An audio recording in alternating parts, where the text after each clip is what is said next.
Hi everybody, welcome to Feel the Fear TV. This channel is for those of you who understand the importance of using your fear to push you forward in life rather than allowing fear to hold you back. As always, we are working from Susan Jeffers' Feel the Fear and Do It Anyway, a book that has sold over 30,000 copies, published over 30 years ago. Please remember to subscribe to the channel, and if you hit the notifications bell, you will be notified of any new videos that come onto the channel. Today we're completing our little mini-series and we're talking about Truth 5. And Truth 5 is listed on page 25 of the book. If you haven't got a book, it's not a problem. You may like to get a copy of the book there. It is such a simple book to read. Years ago, they used to use this book in schools for age 14-year-olds upwards. So it is very easy to read. Now, Truth 5 sort of like nicely sums up all the other truths, really. And what we've been talking about is that this ability to be able to use your fear to push through into unknown situations instead of allowing fear to hold you back and avoid situations that fill you with anticipation. So some of you might be sat there thinking, well, why bother? Why bother, pushing through situations which ignite the fear and can make you physically feel not so good? And Truth 5 explains why we need to do this. Susan says, pushing through fear is less frightening than living with the underlying fear that comes from a feeling of helplessness.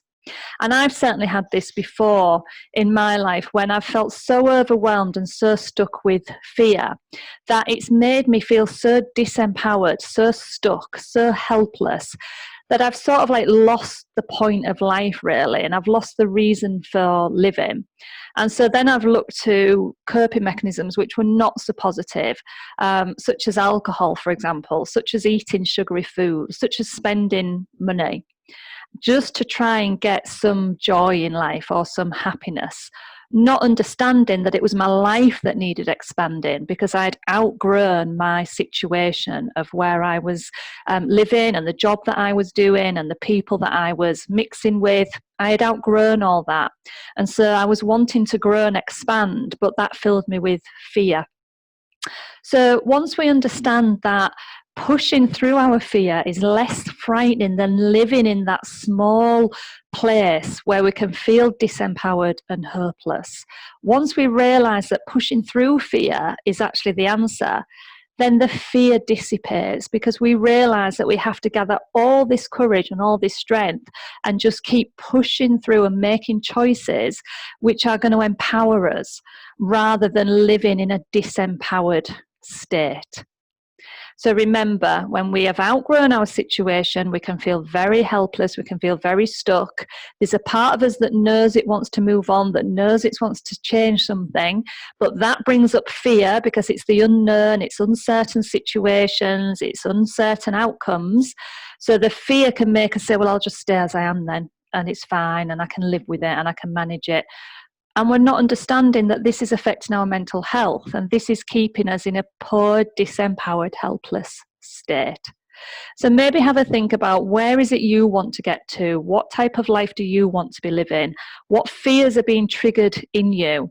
And ask yourself the question, would I rather face my fear and move out of my comfort zone, or am I choosing to stay in this disempowered, helpless state and not face my fear? Because at the end of the day, the choice is yours. It's as simple as that. The choice is yours. So I hope you've enjoyed this mini-series of the 5 truths. As always, you can read more about them in Susan's book. And if you're loving this book so much, please consider checking out our training, which is on feelthefeartraining.com. And this is where we train you to be an instructor so that you can hold online webinars or face-to-face workshops, empowering others with the positive messages from this book.